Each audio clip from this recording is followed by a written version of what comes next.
Yan. Ito na, naka-slice na ako ng sibuyas. Naka-slice na ako ng sibuyas, guys.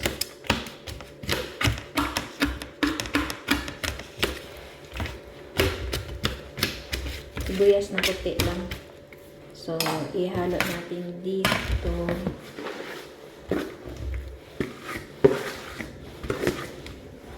Sa ating minced beef.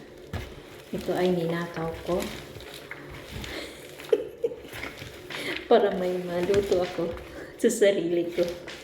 Kasi pag sa kanila, ang dami nilang mantika eh. So, magluto ako para sa akin na walang mantika. At saka walang masyadong asin. Kunti lang ang asin yan.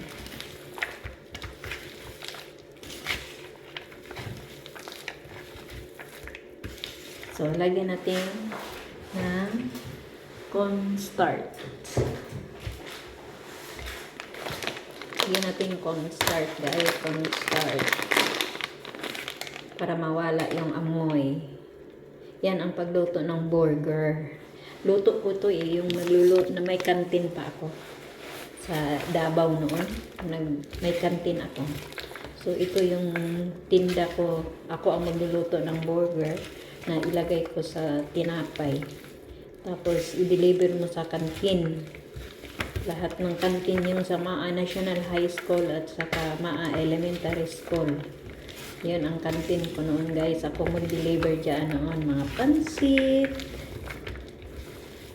Mga ulam na lulutuin. Yan ang business ko noon. Yung 1980s pa hanggang 2000. Hindi lang nagloko sana ang ating partner. Maganda sana ang negosyo. Pero sinabayan ng kalukuhan eh.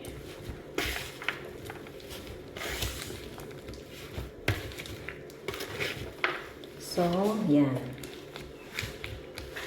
Itik pa.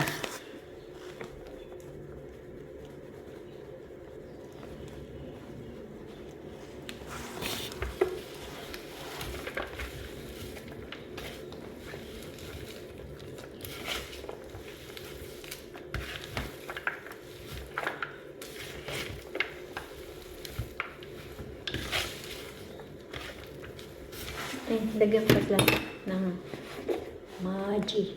Maggi powder. Kunti lang. Yan lang. Kunti lang talaga.